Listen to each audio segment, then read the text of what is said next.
I don't know. I've have never no been idea. punched by a mantis shrimp. Knock on wood, like, I'm not trying to poke at a mantis shrimp and see what it's going to do. No, nor But, should you. yeah. I mean, that's just a good piece of advice for any animal. Yeah, just don't poke them. Just don't Just don't poke animals to see what they're poke going to do. animals to see what they're going to do. Hello and welcome to the Worldwide Honeymoon Travel Podcast, the podcast that talks about all things couples travel, including destinations, tips, advice, and more. I'm Kat. I'm Chris. And this is episode number 264. Which source, other than this podcast, would be like a primary source for, like, if they said Antarctica is an island or it is not an island, which source would you be like, see, there's the answer? And I'll tell you why I'm asking this, because I asked a few people, like, after we recorded the last episode, Okay. and it is like dead split down the middle. Maybe a geologist. Yeah. Maybe like the Encyclopedia Britannica or something like that. The Encyclopedia Britannica. Yeah. That was a nice little throwback. Yeah. Did you guys have an encyclopedia set growing up? No, because the library always had it. We did not have a full encyclopedia either. I think we had the CD-ROM when that came out. We had the encyclopedia, but obviously that doesn't get updated very often because it's a CD-ROM. So, When you buy an encyclopedia, okay. like let's say that you bought an encyclopedia in like 1980. Okay. Does that come with like a lifetime supply of updates? No. Or do you just get the 1980 version? You just get the 1980 version. That would be pretty sweet. It's like when you buy a globe. Like, Yeah. those things will change all the time. I love looking at old globes. I do too. It's crazy to see how things change over time. But Maybe maybe that is a good source. Maybe we need to get an encyclopedia. There is part of me that kind of always envisioned like a dark wood library in the house with like a lot of hardbacked books. And I think like a full encyclopedia set would be very nice. And then the internet happened. And Yeah. I'm like, I can't exactly imagine me like opening up book T to see what's going on when I can just Google it. I mean, I think Encyclopedia Britannica also has a website where you can like do the same thing. Oh, like we wouldn't have to. I did not know that. Yeah, it's like an actual. They've also changed with the times. They didn't keep the 1980 version. Man, yeah, we never had an encyclopedia. We did have these, like, I think they were called world books. And I remember that it was like a college kid or something who came to our door, like door-to-door salesman. This was in the summer. Yeah. And this was one of those things where, like, remember in school where it was like you need to have 5 primary sources and 5 secondary sources in this paper. Yeah. So he came to, like, the door, right? And he was like, hey, we're selling these 3 world books. And I was like, I'm in like middle school, and I'm like, this is a primary source. See, we just did all of our research. Like you could just go to the school library and it would have everything. We did, So you but could this just was do this was a nice reference copy for home. So you guys bought it? We did end up buying the Oh world my book, goodness. and it was nice. It was a nice primary source. I bet that has it. Next time I'm at my parents' house, I'm gonna see if they have the world books. Outdated world book. Maybe this is something that has been well settled, and maybe that like just whatever top results on Google are conflicted about it. Okay. I don't know. Yeah. All right. Good primary source. Good primary source. Sometimes our podcast is a primary source of our experiences, places. I would say it's always a primary source. This is my go-to source for a lot of my travel memories. What's been going on the past 48 hours? Today was just like a really busy day. I don't know. Like, it's crazy. Like, I try to not make Mondays like, let's dive headfirst into the week and be super busy. But today it just turned out to be that way because I had a lot to do. Had both my email newsletters sent out. So if you guys are Worldwide Honeymoon or France Voyager email subscribers, those newsletters went out today. The one at Worldwide Honeymoon is all about spring travel and spring destinations and fun things like that. And then France Voyager is a breakdown, like catching up about everything that's going on with the Olympics, hospitality houses, metro tickets, lots of helpful information there. So yeah, I worked on those for a long time today, and just scheduling social media and doing all those things for the next couple of weeks. Enjoying the beautiful weather? I did have all the windows open, which was really nice. And it was nice and sunny today. So, yeah. I got to go on 3 walks today, 1 run. I was like soaking up the sun. Yeah. It was very, very nice. Anything? Do you have a highlight or anything? I will say my highlight, and I don't want to be tooting my own horn here, but one of my favorite things to do is I don't really like cooking like weeknight meals, like the quick, like 30 minutes and like blah, blah, blah. Like it's easy to put on the table after work. I don't like cooking that type of meal, but I do like cooking like a rather involved, slower, like I can take my time. There's multiple stages. I can put on a little jazz. Anytime you want to do that, knock yourself out. Well, that's what I did last night. No, I know. It was a nice little Sunday night. Yeah, just popped on some jazz, and I will say that I made a rather involved shakshuka, but it was a delicious, delicious dish. Yeah, we just ate the leftovers of it before we recorded this. Yeah, so I would say that is my highlight. Nice. I really enjoy that. Anything else? Yeah, I guess my highlight was just how beautiful today was, and that spring's almost here. And right around the corner. I know. It's like getting me all excited because we're, in the final countdown of one of our first trips of the year, because we've been home since October mostly. How are you doing with that? It's like I'm not gonna lie, I'm getting antsy. Like this is a very I'm very lucky to be able to travel a lot, but I also don't like to sit still for too long. Like I like to be home when I'm home, but I also really enjoy traveling. So like if I'm home for too long, I get antsy and I'm just like ready to go explore again. But then sometimes if I've been traveling back to back to back, I'm like ready to come home, be in my bed, cuddle with Professor, just hang out and get back into our routine. So, but we've been home pretty much since October, other than like visiting family and things like that, like quick things to, holidays and stuff like that. Yeah, we've mostly just been home, so I'm really excited to get those ants out of your pants. Get those ants out of my pants again in April and May and into the summer. I'm really excited about that. So yeah, I can almost guarantee you by the end of the Olympics, I will be ready to be home because I will be gone for almost a month, and I will probably be so excited to like get back home. Yeah, and see our kitty. No place like home. Yeah. Alrighty. So last episode, we talked about 5 lists of the big 5, and they were all topics about the natural world. So big 5 islands, including maybe Antarctica. Big 5 land. TBD. What? To be determined. TBD. Big 5 land animals, sea animals, natural wonders, and forests. And what is the concept of the big 5 if people are just tuning in? So the Big 5 is a term used to describe originally the 5 most dangerous animals in Africa to hunt, which are the Cape buffalo, the lion, the rhinoceros, the leopard, and the African elephant. Yes, and these days when you go on safari, the Big 5 is kind of they're what people most want to see typically. You want to check off the Big 5 on your list to be like, oh, I've really experienced an African safari.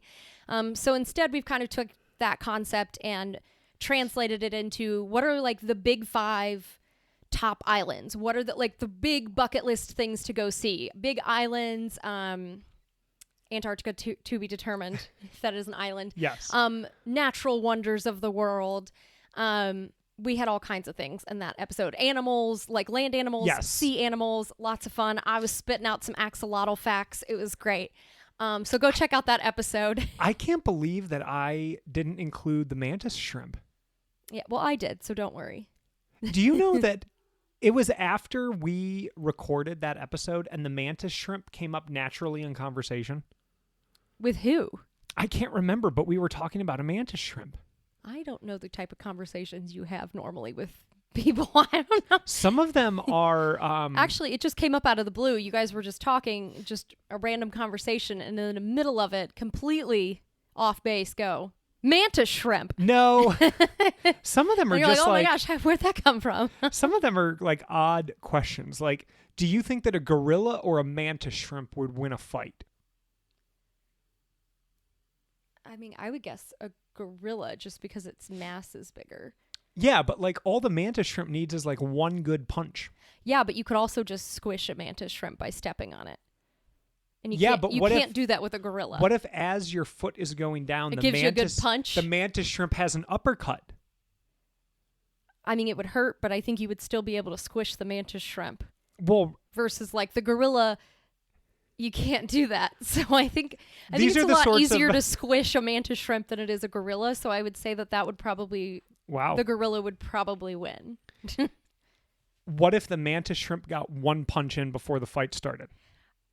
I still am not confident in the mantis shrimp in that situation. Doesn't the mantis shrimp have like the most, like the heaviest punch in the world? I think it's like relative to its body size, though. I mean, it's gonna hurt. I think. I don't know. I I've have never no been idea. punched by a mantis shrimp. Knock on wood, like, I'm not trying to poke at a mantis shrimp and see what it's gonna do. No, nor But, should you. yeah, I mean, that's just a good piece of advice for any animal. yeah. Just don't poke them. Just don't Just don't poke animals to see what they're poke gonna animals do. to see what they're going to do. Chances are they don't like it. They'll probably come after you. Or That's actually something. where the phrase "don't poke the bear" came from, because people were poking mantis shrimp, and they were like, "Okay, well, we have to stop doing that." So they then went to people bears started poking instead. bears, and people were like, "Okay, don't poke the bear either. Don't poke the bear," and that's how don't that. poke things. Yeah, that's how that It phrase is- started. This is off topic, but I know that it is wild to me that like your dad went to a lot of the national parks as a kid. So what, like early 60s time frame? Yes. And they were so used to seeing grizzly bears and stuff so close to lodges, and people would literally feed them peanut butter out of their hands. Oh yeah, dip your kid's hand in honey. Yeah. And, honey, are you getting this? And I was like, that is awful. But there would be bears everywhere because that they would get food that Yeah. way. And because the mantis shrimp population hadn't risen up yet. That's true. Yeah. So you got to poke the bears to Poke the bears. Okay. Goodness. All right. Back to this episode.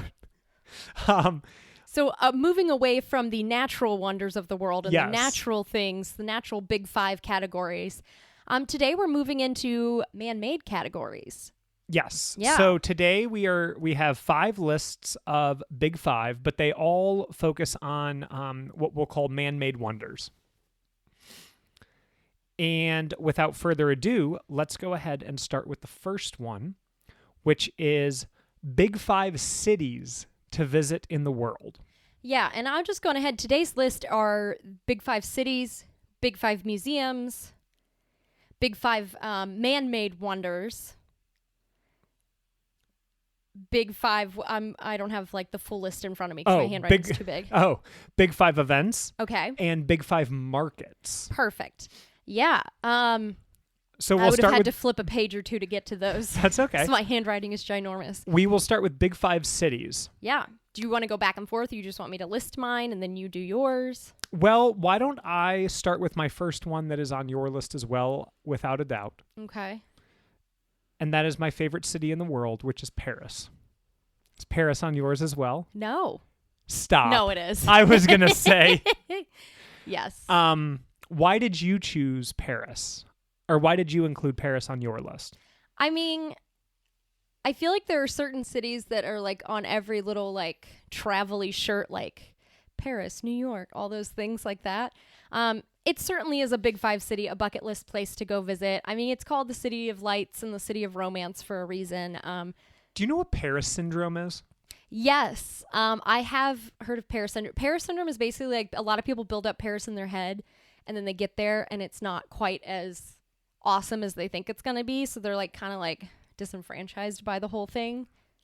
But I mean, you still have to realize it's still a city with people that live there and work there and like live their daily lives there. So it's not Disneyland.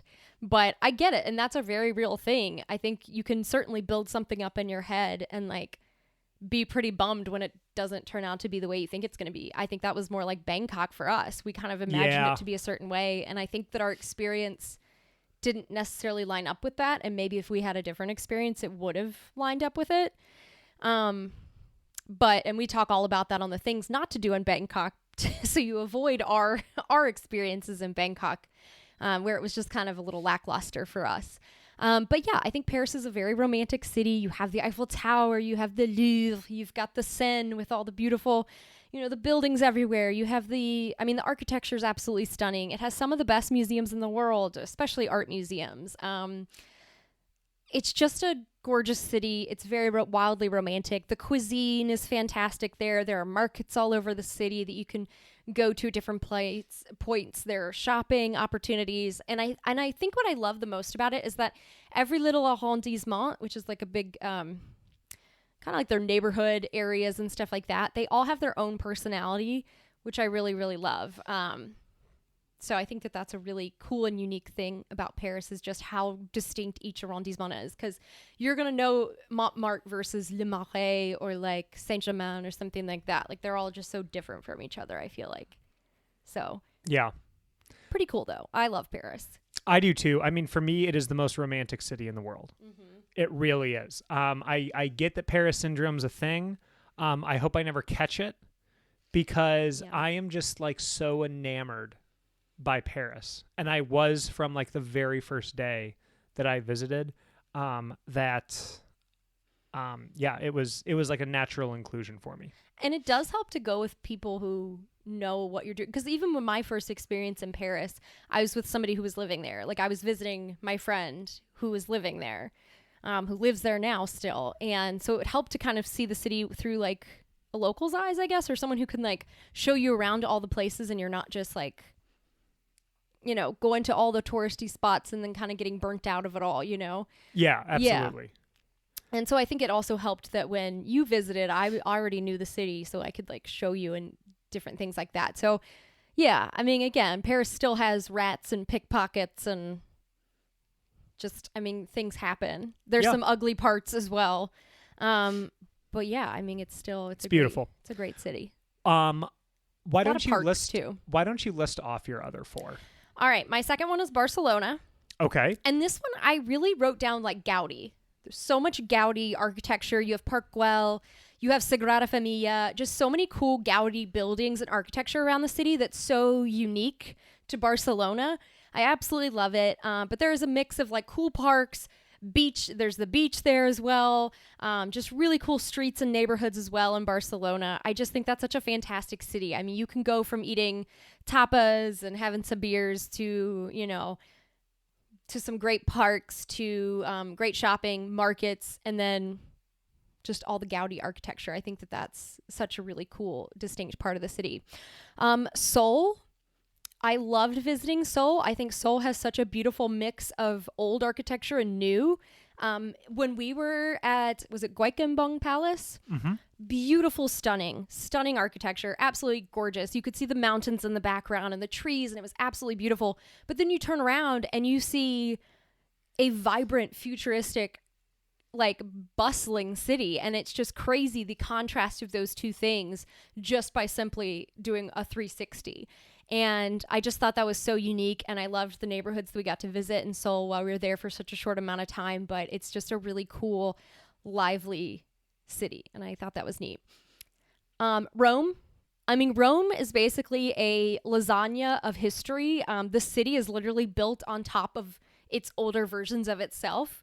So I think it's really crazy that anytime they want to build a metro, they pretty much have to stop very quickly into it because they dig up more ancient ruins and then they have to stop, get historians in there, figure out what all this stuff is and if they can even continue or if they have to excavate somewhere else. So it's just such a crazy thing about Rome. And even like, you've obviously got the Colosseum and like lots of ancient architecture and things going on there, old temples that are now churches, like different things like that going on in Rome. I just think that makes it a very unique city. I love all the different neighborhoods as well. Trastevere is such a quaint, lovely neighborhood with cobblestones everywhere. And then you get to more of the touristy sites, but it's also still really beautiful.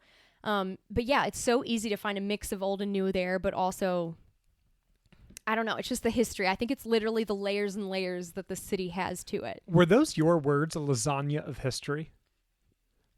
I mean, I didn't, I guess. I don't know why. I really like that. Well, because it's a city built on layers. Yeah, and that's Italy's really known cool. for its lasagna. I So- didn't know if you had like heard that somewhere or I what think I maybe have you. heard that somewhere else. I about like a different, that. I different like place. But I really like that analogy of being a lasagna I do too.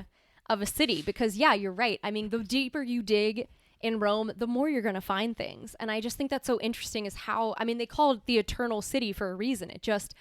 It keeps growing and thriving, but it just grows on top of the old city and the old civilizations. And I just think that's such a cool, I think that's just a unique feature of that city. I'm sure Yeah. there are other cities like that as well, like Athens and different things like that. But Yeah. I just think that's a really cool thing. And then my last city is New York. I mean, everybody wants to come to New York. It's a great city. Great. It's walkable. It's fast paced. It has lots and lots of culture. You have all those neighborhoods. You know, you have Little Italy. You've got Chinatown. You have like just so many different neighborhoods with all great cuisines. I mean, it truly is a melting pot of a city with cultures, cuisines, languages, everything from around the world. So great neighborhoods, great history behind it, especially if you're watching the Gilded Age. Cool boroughs, neat architecture. I mean, you've got like the Chrysler Building, and then you also have the old brownstones and things like that. You've got Central Park. I mean, it's great that they have this ginormous city, but they have space for this giant park. And then some architectural feats like the Brooklyn Bridge. So really cool city. Yeah. Yeah. What are your big five? And how many overlapped? Just two. Oh, okay. Paris and Rome. Yeah. When we decided to do big five cities, that was like 1, 2, 3 came really, really quickly too. And then 4 and 5, I was trying to think about a little bit. Rome is incredible.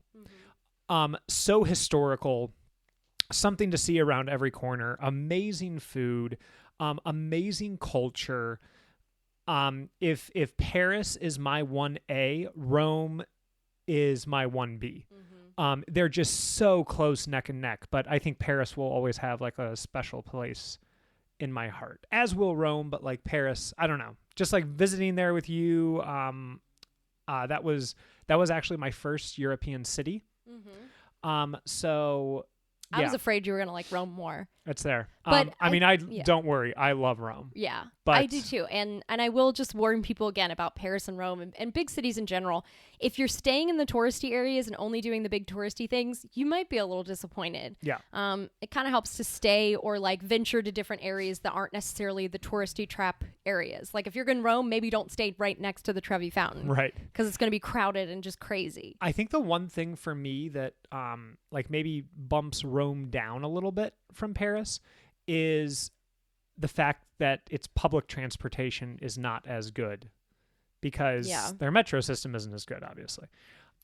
Because that's like They run layer into- 2 of the lasagna. Yeah, exactly. The lasagna layers that you're just running into as they build it. Number 3 is Mexico City. Oh, that's a good one. I couldn't believe that you didn't put Mexico City, Budapest. Yeah.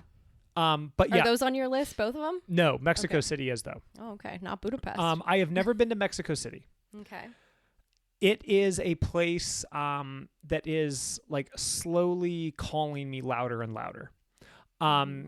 Again, just the food, the incredible museums and history, and everything about Mexico City, as well as throwing some of the greatest festivals and parties in the world. It's a city that's pretty high up there for me.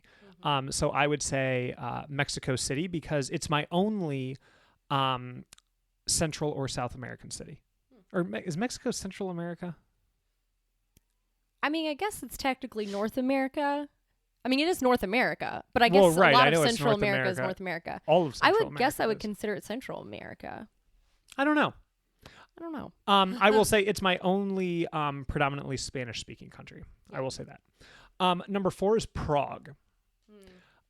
Prague is a freaking postcard. St. Charles Bridge is just one of the most beautiful walks, especially early in the morning, especially in the winter. You have Prague Castle. You have Old Town Square.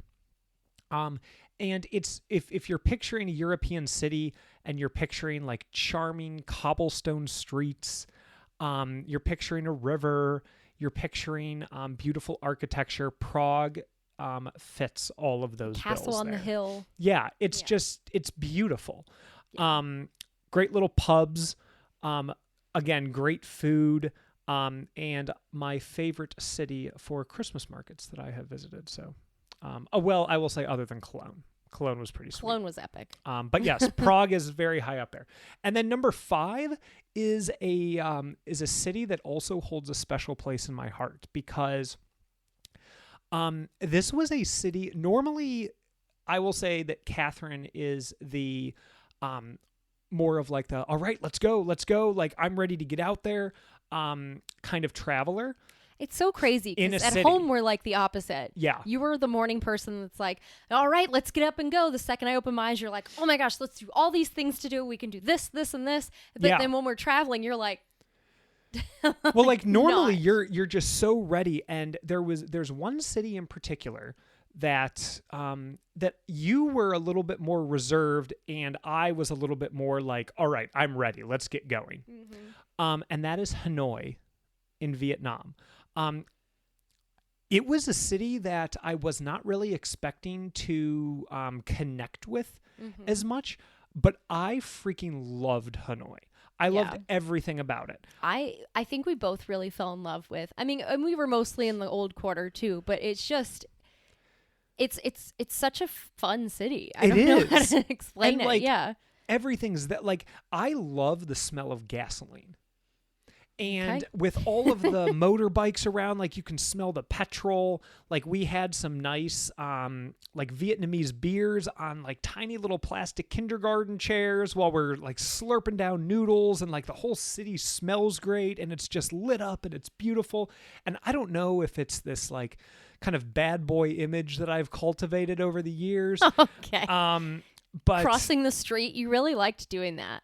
Because it seems like it's chaotic, and like it kind of is, but it's also like it makes sense at the same time. Yeah. Once you like see it, I don't know. Yeah.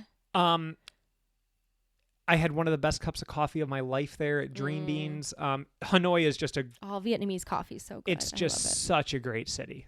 So that was my number 5.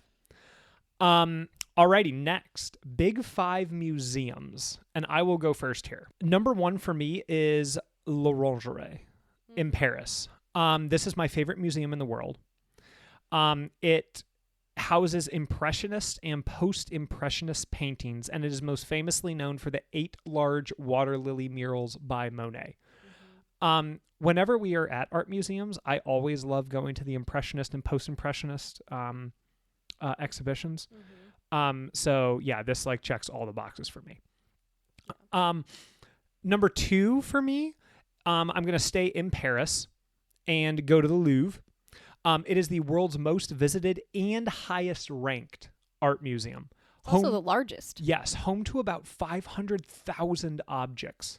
Yeah, it would be impossible for you on your trip to see and appreciate every single piece. I have never fully seen the entire Louvre, and I've been like 3 or 4 times now. That's incredible. Yeah, it's you're just never going to see it all unless if you're always going to the Louvre. Like it's just it's massive and it's beautiful and there's lots to see and do. Yeah. Yeah. Number 3 for me, going back to my mention of Mexico City, is the National Museum of Anthropology, the world's largest collection of ancient Mexican art, including the Aztec calendar. Oh, that's cool. What was the Aztec calendar? It was the calendar by which the Aztecs tracked time. I mean, like, what was their timing? Like, how many months did they have? Or, like... I have no idea. Oh. I have no idea. I, like, really am interested in that, because I know... You like calendars. Well, like, archaeologists have found that, like, that people used to measure they basically were like, this is probably the original calendars that they saw, like either Stone Age or something like that, of little bones with 28 notches in them. And then they realized that, like, who would be tracking something every 28 days? People. Women would be tracking their cycles. And so they thought that the original calendars were probably started by women who were tracking their cycles to realize when they were fertile versus when they were on their cycle. I went down a history rabbit hole about it because I was like, this is so fascinating. That is interesting. But, like, would people be tracking the moon necessarily? Or, like, who?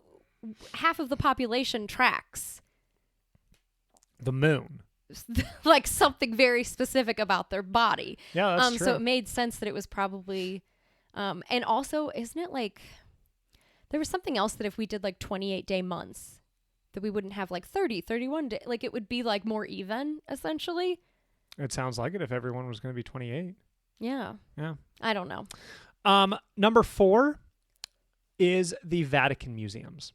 Yep. The Vatican Museums house works collected by the Catholic Church, including an expansive Renaissance art collection. It also includes the Sistine Chapel, which is just mind-blowingly beautiful. Mm-hmm. And it also, fun fact, houses my favorite sculpture, which is Laocoon and his sons. And what's that? You are looking confused. I'm very confused. We literally have a picture of it in our home. Oh, is it the guy who's like There's the snakes coming up, oh, and there's that's his sons. Yeah. Gotcha. And I like it because there's so many different interpretations of it. One of the interpretations is that he is being tormented because he offered a sacrifice or a blessing within the church in the presence of his wife, which was a big no-no. So kind of like standing up to that whole thing. Another one was he was about to he was about to like blow up the ruse with the Trojan horse. And he was going to put a spear through the Trojan horse, which would have hurt someone inside, right? And they were like stopping him from doing that. And there's a whole bunch of different interpretations of the sculpture. I believe one involves Poseidon. So it's kind of cool. But I've always liked that sculpture. And so getting to see that there was pretty cool. And then my number 5 is quite possibly one of the most interactive and tastiest museums that I have ever visited in my life. And that is Chocolate Nation. Oh, that's so good. I forgot about that one. Yeah, in Antwerp, Belgium. Chocolate Nation. So Belgian chocolate. Belgium is very famous for their chocolate. Chocolate Nation was so interactive. It talked about from the growing of the cacao to the sourcing to the transport to how it becomes chocolate to the mixing, everything. And then at the end, a la like Willy Wonka's chocolate factory, everyone was given a spoon and you could walk around to these different, it was kind of like imagine a beer tap at a bar. You could but it was chocolate. You could tap your own chocolate, and like we tasted dark chocolate and white chocolate and milk chocolate and golden chocolate and ruby chocolate, which they had discovered a few years or like I think just recently when we went in 2019 that ruby chocolate was discovered and it's an actual like plant, like it's not, they're not mixing things in it, they're not coloring it. It's just ruby chocolate. But if it's possible to be chocolate drunk, I felt chocolate drunk after that. Maybe it was like an intense sugar high, which is probably what it was. It was the Baileys. Yeah, no, just mixed in all the vats. Yes. No, but it was so good. It was so good. I was so full after, but it was delicious. And I really enjoyed. That was a good museum. Yeah, that was a good one. Are any of my 5 on yours? How many? I think 2. Is one the Louvre? Yes. Okay. So, I'll talk. So, obviously, it's got stuff from antiquities. It's got, Renaissance. It pretty much goes up until has the like Mona Lisa. Yeah, the Mona Lisa, which I think is so. I learned this on the tour that I went. Which, if you're going to take a tour of the Louvre, I highly recommend the evening tour. It starts at like 3:00. I think it's by the Take Walks group. But it starts at like 3:00 most days, and then on Fridays it's like 6:45 because they're open later on Fridays. But you spend the last 3 hours at the Louvre, and you actually see Mona Lisa at the very end as they're starting to, like the last couple of minutes the museum is open before they kick everyone out. So it's almost empty by that point. So that was a great way to see it. But it was funny because you go with an art historian and she explains a lot of things, including that the Mona Lisa wasn't famous until it was stolen.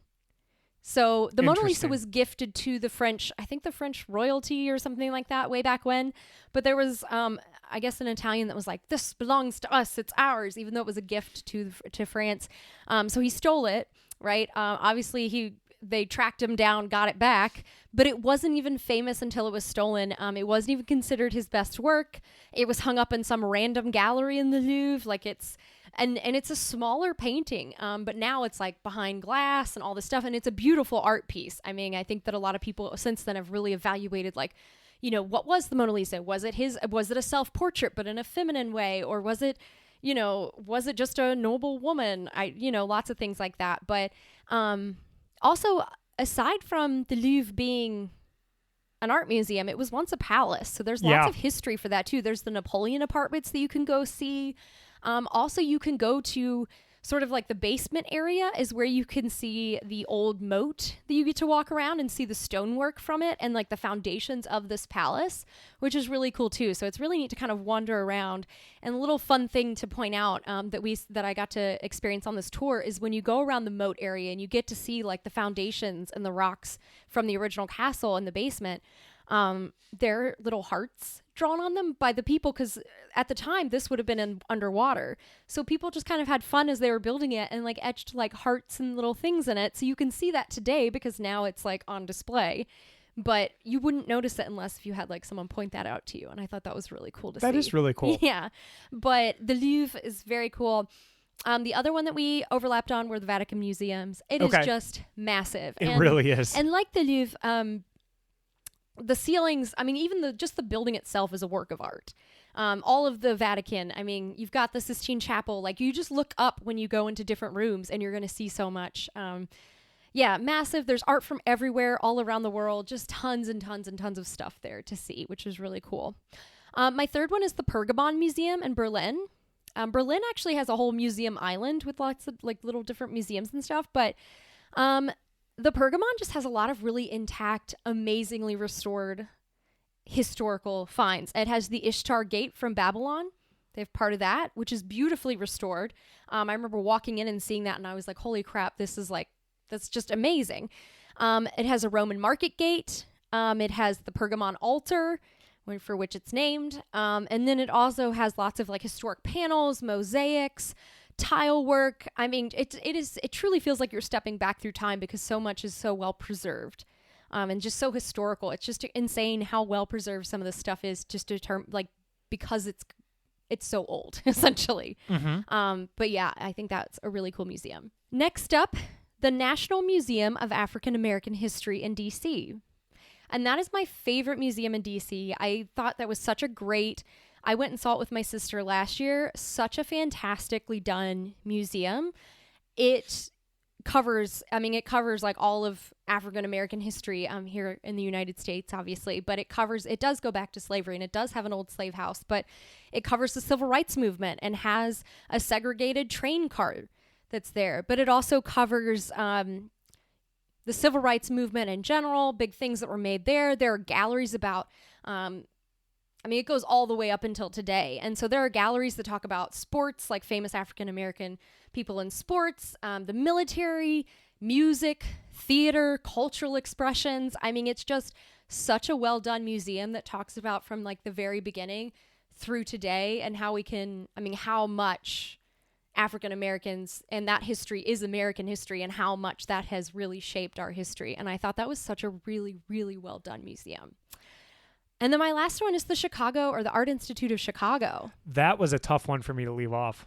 I really like it. I mean, it's too. got some iconic art. It has my favorite painting, A Sunday on the Grand Jatte, which is a huge painting. Oh, I like that too, yeah. Huge painting by George Seurat, who is a pointillist artist, and I went all the way to Musée d'Orsay in Paris thinking I would find it there, only to realize he does have some work there, but only to realize that the main big one was in the Art Institute of Chicago. But a fantastic museum, has a lot of great modern art too. It also has famous pieces like American Gothic, has lots of Picassos, just very, very famous works. And I honestly think it's one of the best art museums. I mean, I think it is the best art museum in the United States. As much as I love the Cleveland Museum of Art. It's a bold claim. I really like the Chicago Art Institute. Yeah. It is Or a the really Art good Institute museum. of Chicago. I always mix that up. Yeah. But yeah, those are the top 5 museums. Alrighty. Why don't you start this time with Big 5 man-made wonders? These are good. Did you just compliment yourself as you were looking No, down at your list and you're like, these are good. Yeah. I mean, the first one, the pyramids, they were built, the pyramids of Giza, built 4,500 plus years ago. Did you know that at the time Cleopatra was alive, these were ancient, and she was born closer in time to the invention of the iPhone than the actual pyramids? Yeah. Mind blowing. Yeah. I mean, the fact that, again, you kind of look at it and you're like, oh, aliens or something. I mean, there's just, sometimes you wonder the feats that humans could do with what they had at the time. I'm sorry. I was ragged on last episode for mentioning Bigfoot, and you're not giving credit where credit is due to ancient Egyptians? No. I mean, sadly, it was the slaves that built the pyramids, but I don't know how they did it. Like, how could you, that's an architectural feat. Yeah. Even today. I mean, but especially the fact that they've been around for over 4,500 years. Yeah. They're also on my list. Yeah. With the Great Pyramid being approximately 455 feet tall. Yeah. I just don't know. Wild. It's insane. Yeah. Machu Picchu. Also on my list. I mean, the quarry for it, first of all, it's in the middle of the mountains. Yeah. And so it's not even on a quarry. The quarry was like mountains away. And I don't know how people moved giant slabs of rock to create this. I mean, first of all, they have to cut it, do all of that stuff. They made it so perfectly able to fit with each other that it could withstand earthquakes, which are not infrequent in that area. On the top of a mountain. Like, it just blows my mind that this is even a thing that can happen. I mean, the Incas were an incredible civilization. they had, again, I'm a big history nerd, and like, I love going in deep dives. And when we went to Peru, I was like, this is so cool. It was amazing. This is so cool. Yeah. I mean, the salt flats were really cool, that those date back to ancient Incan times, where they would take salt water from a river and just basically keep purifying it, sort of, or like letting it drain and then washing it and drain and washing it, and then it would make the salt. They had their archaeological ruins were really cool, where they created microclimates based on the levels that it was at. I mean, it was so cool. So they could grow lots of different things. But yeah, I mean, I just don't understand how they could, miles and miles away, these quarries, and how they were able to carry them over mountains, build them, how they fit so perfectly well together. Yeah. That they didn't need things in between it, like kind of like for insulation and stuff, but also the fact that they were able to withstand earthquakes and things like that in the area. I mean, not perfectly, but like, right. It's incredible. Yeah, it is. Yeah. These are, like I said, these are Incan ruins. They're from the 15th century, so the 1400s. And then they were just abandoned, right? Correct. Yeah. And one thing that I think would be really cool, I really, really appreciated Machu Picchu. It was not as impressive to me as another thing on my list. But I will say that I think an experience that I would love to have is hiking the Incan Trail to get to Machu Picchu.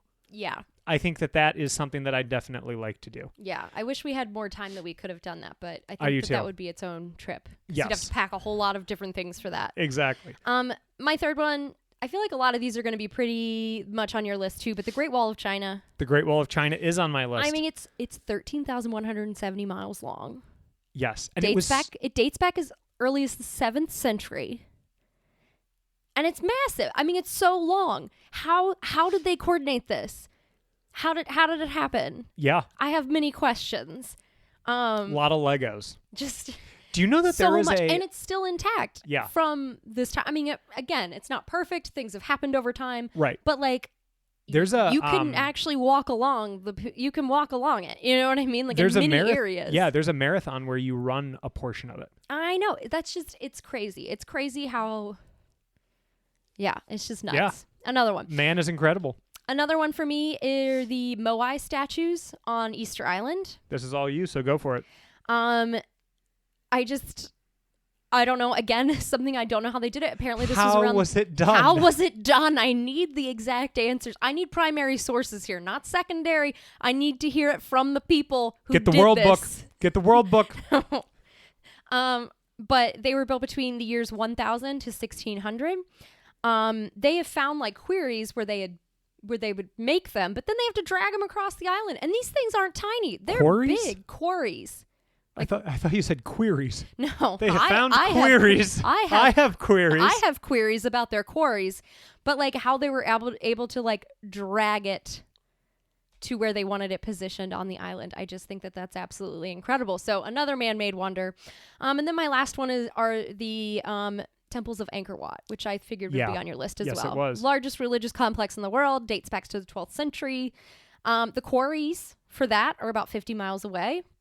I just like... How did it happen? How did it happen? The sheer manpower to build the largest religious complex in the entire world. Yeah. I don't know. Do you have anything else to add to... Do you have your 5 big ones? I have one that is different than you. Oh, do you have anything to add to the ones I said? No, not really. I mean, I think that you're over there in awe. Like, I will it's say just crazy the things that people can build. It is. When I was talking about Machu Picchu earlier and I said that it wasn't as impressive as something else for me, I was referring to the temples of Angkor. That's what I figured. That was so freaking cool. The only one that I did not, or that I had that you did not, was Petra. Oh, yeah. Petra is an archaeological city carved and built in Jordan in the 3rd century BC. How did they do it? They didn't have ladders. Well, maybe they did. I guess they could have had like They didn't have ladder. Actually, you know what? On second thought, a ladder could have been used. They could have made a ladder. But still, they didn't have forklifts. They couldn't just like and like hit the top of it. Like, how did they do it? What do you think a forklift is used for? I don't know. I've had to... Did I ever tell you this? When I was working in public accounting, I used to have to do... Forklift rides? No, I used to have to do inventory sometimes. Like, I would have to audit inventory and things. And, like, there was a couple times because, you know, you're in a warehouse doing inventory that I would have to, like, strap in and be like, like, put up there.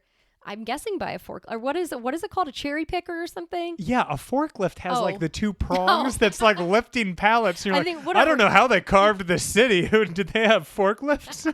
I guess the cherry picker or whatever. But I'd have to put on the harness and then like get like transported up a couple stories. Yes. Yeah, wear the hard hats and everything. It was a good time. Yeah, hardcore. Yeah. But yeah, Petra. Alrighty. The next list is the big 5 events to travel to in the world. And I was not going to get called out again like I did last episode for when I was like, "Oh, this is a cool island." And then I started mentioning like some city or like some man kind of stuff because it was natural wonders. So one of my big 5 events I actually had to get rid of right before the episode because it was the Great Migration.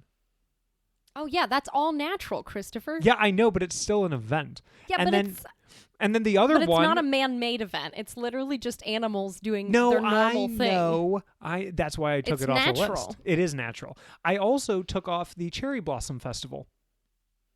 Natural. Yeah, but it's the festival bit. Oh, okay. So now we're splitting but hairs. there's an actual festival that's happening that people go and celebrate. Yeah. Do you know who hosts that? Which one are you talking about? There's Cherry Blossom The Cherry Blossom Festival. Everywhere. It's the same host. Is it Japan? No, it's Mother Nature. Alrighty.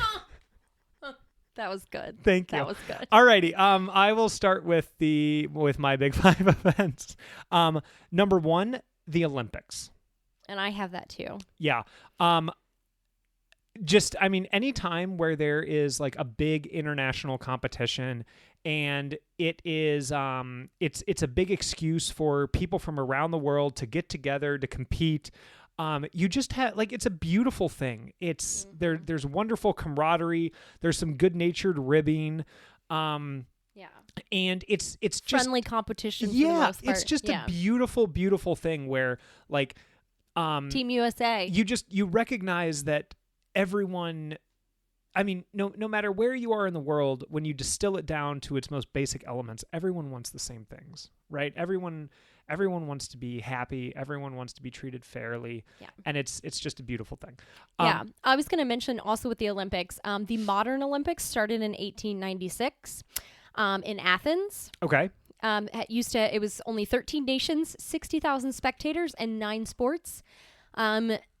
We read off a lot of the statistics last time, but today it is 206 countries and 45 sports, or 41 plus 4 sports. 4 additional sports. And then the actual ancient Olympics started in 776 BC. That's wild. So pretty cool that this has been going on for well over a century. Yeah. So yeah, the modern, obviously. Yeah. Yeah. Not the ancient. Number 2 for me is the World Cup. I have that too. Yeah. Again, similar vein to the Olympics, but I will say that soccer outside of America is just such a huge sport. But I think a lot of Americans get into the World Cup. I think so too. Yeah, and I think that's always a big event. I think that the more that like soccer is definitely increasing in popularity in America. And one thing that I absolutely love about the World Cup is just the drama. Like the passion from the fans, the drama, especially when it goes to penalty. Like it's such a neat event. Yeah. And again, it brings that international aspect, which is nice. Yeah. And I mean, obviously the Olympics and the World Cup are hosted in various locations around the world, just depending on the year. So yeah. We have Paris 2024 Olympics. It's going to be LA 2028. The next World Cup is going to be here in the North America. So Canada, US, Mexico. Yeah. So maybe Mexico City. We'll see. But yeah, so really cool events to go to really get into the spirit of it all, to be there in person. Yes. Number 3 for me is Oktoberfest. Do you have that as well? I have the same thing. Yeah. All right. September 21st to October 6th of this year. It is the largest folk festival in the world, including both, obviously, what you're thinking is the beer and the beer gardens, but also a traveling carnival. Yeah. Yeah. I mean, it's not just like getting blasted with alcohol, like with beer at the beer tent. There's a lot sorry going to disappoint on. you, Catherine. No, there's a lot. Oh my gosh. There's a lot going on. I actually know someone who she works at Oktoberfest, but she does a lot of the like groups. Like she'll help like book tables and like host groups and stuff so that people can like go through them and have tables and things. So she's literally at Oktoberfest every year the entire time. That's awesome. And she was like, and I haven't gotten sick of it yet. Like they're different size tents, different, you've got the fun bands playing, and it is tame in the fact that like if someone's going to get on the table and chug a beer, that you get kicked out. Like it's crowded, but it's not crazy chaotic. Like it's fun. It's a big sense of like all these people from around the world are coming to celebrate this. And just drink beer together and really enjoy the music and the atmosphere and the German food and the German drinks and, the beers and stuff. And then you have the carnival stuff outside. So it's not even like, don't take your kids there necessarily, because they obviously have some kid-friendly things going on as well. Yeah. But maybe don't put them in like the beer tents necessarily. I don't even know if they can be. But, put them in the daycare tent. The daycare tent. Number 4 for me is Carnival. Do you have that or no? No. It already occurred in 2024, but in 2025, it's going to be February 25th to March 5th. It is within Rio in Brazil, and it is the celebration prior to the fasting season of Lent, which includes music, parades, and it gets to boast the title of the biggest carnival in the world. Yeah, and Carnival is sort of celebrated in various places around the world. I mean, you have Venice has a big celebration. You have Mardi Gras in New Orleans, some places in France, like just some really cool celebrations. And in the Caribbean, there's a lot of Caribbean nations and islands and stuff that celebrate Carnival. Yeah. Yeah. And then number 5 for me, also 0% chance that you were going to have this one on your list, is the National Bigfoot Lovers I'm just kidding. The cheese rolling. The cheese, yeah. It is the Rioja Wine Harvest Festival. I saw that and I thought about it, but I was like, no. September 20th to 26th of 2024. It has the opportunity for traditional grape crushing via the feet. That's fun. Yep. It has parades. It has music. It has a running of the bulls for younger bulls. I have like running to the Bulls was something that I had like kind of always thought of. Not necessarily something I would need to attend, but there is that offer as well. But we matched on 3. You should still have 2. What are those 2? Mine is Chinese New Year. So celebrating in Beijing would be really cool. But pretty much in various cities and towns in China, there's lots of celebrations going on. Okay. Is Holy the other one? No, I thought about Holy. But I actually said the Christmas markets in Europe. What? Yeah, I would say specifically probably the ones in Germany and France, like the Alsace and like and in Germany. But the Christmas markets, I mean, they are usually between late November up until like Christmas. Some go beyond Christmas. Most of them close between around the 23rd of December. I mean, we've got plenty of episodes about Christmas markets. We've talked about the ones in Prague. We've talked about Budapest. We've talked about Vienna, Cologne. I've mentioned many of them throughout the Alsace that I've been to.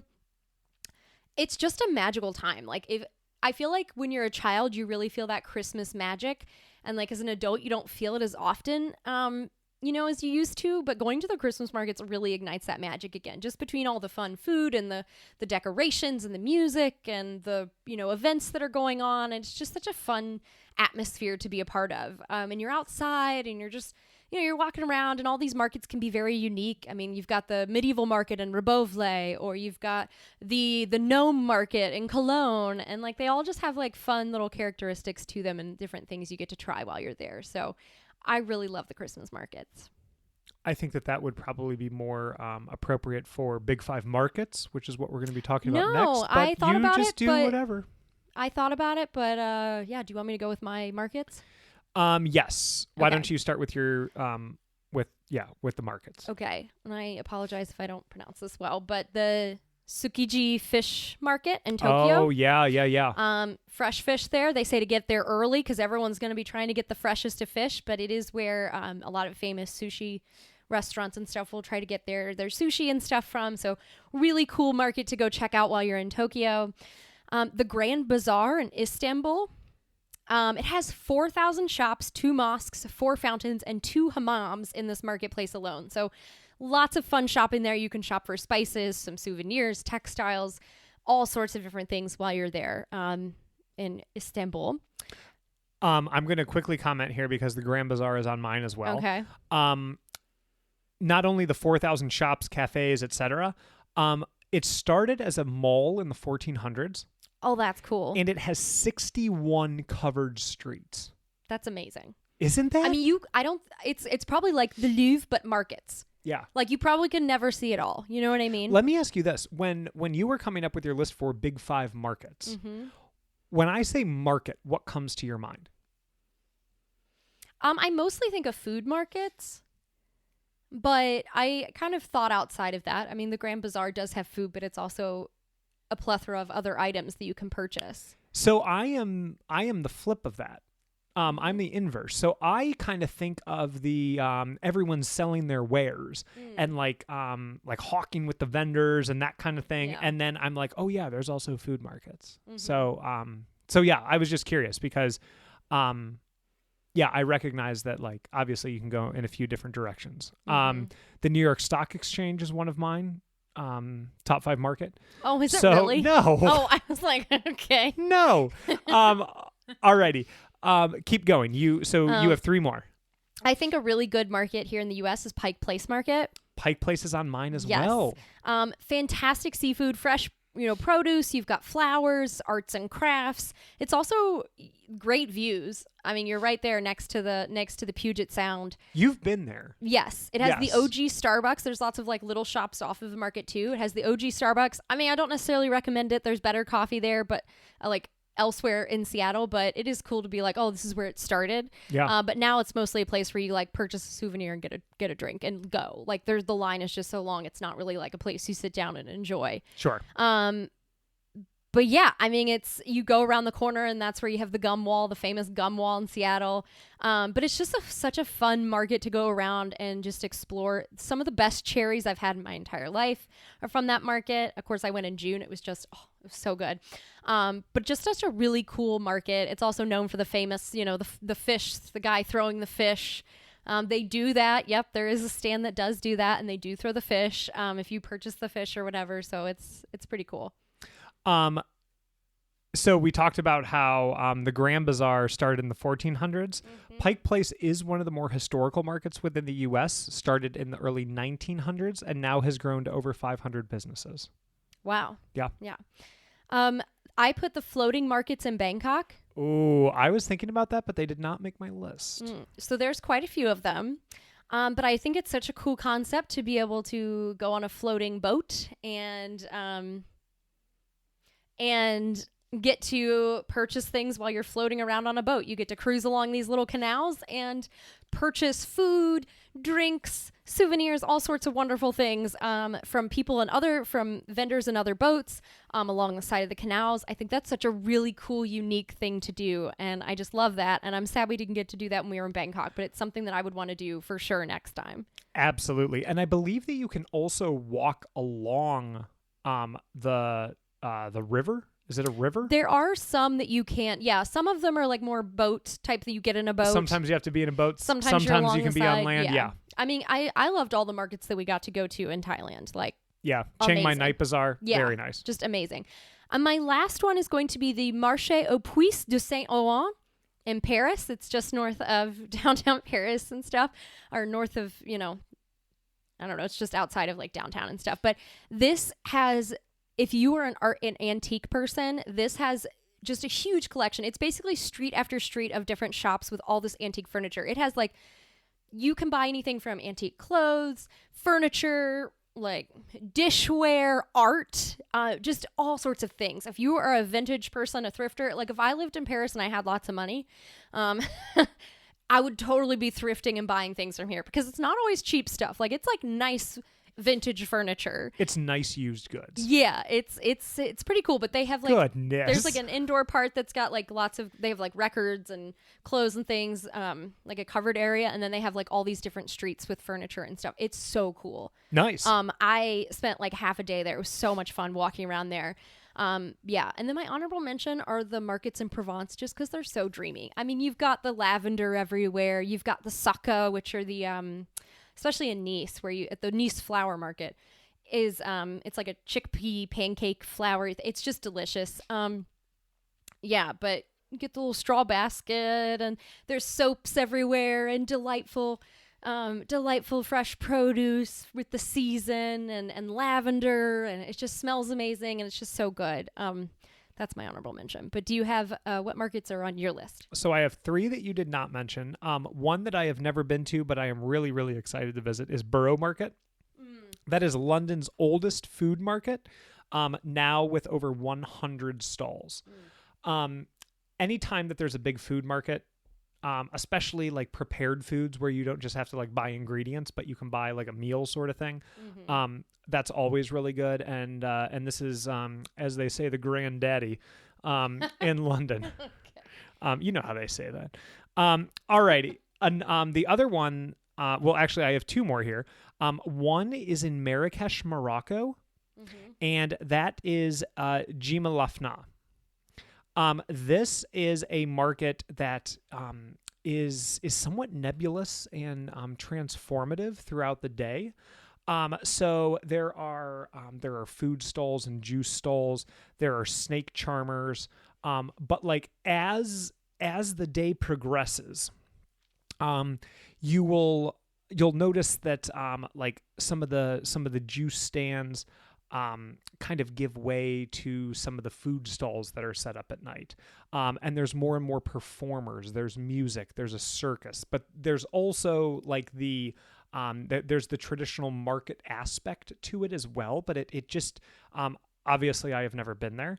But it sounds like, I mean, like I've read like enough accounts, primary source, that it just sounds like something that you would want to experience and that you'd want to like experience throughout the day as well, just so that you can watch everything kind of take shape. And then the last one, this is to me what like the epitome, just like the Grand Bazaar, of what I picture when I think of a market. And that is Khan el Khalili in Cairo in Egypt. Originally started in the late 1300s.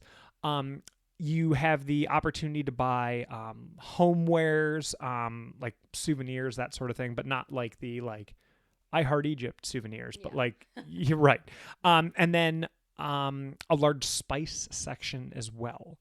I love that. I really want to go to like the Grand Bazaar or like those markets where you can get where the spices are just piled up and you're just like, I want all this. I want it all. Yeah. Yeah. Let me get a big whiff of it. Yeah. You got to waft it. You learn that in chemistry. Yeah. That lab safety. Mm-hmm. Lab safety. Waft it. Anything else that you want to say before we end the episode? No, I think that pretty much wraps up. Do you have anything? I do have something actually. So if a human were allowed a mantis shrimp to punch them, a mantis shrimp has the force of a .22 caliber bullet. Okay? Allowing a mantis shrimp to punch your hand. This is on reptile knowledge. Allowing a mantis shrimp to punch your hand could result in severe injury, including deep cuts, puncture wounds, or bone fractures. Oh my goodness. So mantis shrimp don't mess around. I like this. This is funny. Can a mantis shrimp kill you? Yes, if a human is allergic to shrimp and consumes one. I'm like, I don't necessarily think that's... It fights back regardless. Yeah. But it sounds like the mantis shrimp is powerful. Yeah, the mantis shrimp can punch with energy equal to a .22 caliber bullet. Yikes. Anyway, I'm glad. Thank you for the shrimp facts. You're welcome. And I mean, these are our big 5 man-made things around the world, from markets, events, cities, museums, and man-made wonders. But let us know your thoughts. If you guys are liking what you're listening to, please give us a 5-star review on Apple Podcasts, Spotify, wherever you're listening to us. It really helps us to grow and to reach more listeners, which is always great. And we always really appreciate it. But if you guys want to reach out to us, you can always reach us on Instagram and Facebook at Worldwide Honeymoon, Instagram or X on... That always throws me for a loop. X at WW Honeymoon, or email cat@worldwidehoneymoon.com. But thank you guys so much for tuning in. Thanks, guys. Thanks for tuning in, and don't forget to rate and review our podcast. It takes less than a few minutes and really helps other people find us. Also, if you're enjoying this awesome free information on both the blog and podcast, when you're booking your next trip, head over to worldwidehoneymoon.com/resources and use the links provided. We earn a small commission at no cost to you when you book through these links, and these are all brands and companies we know, love, and use, like Skyscanner for finding the best flight prices, World Nomads for the best travel insurance, TripAdvisor for hotel bookings and reviews, and even Amazon for all of your travel purchases. Thank you for tuning in. We really appreciate it. Wherever you are, wherever you go, remember to make every day a worldwide honeymoon.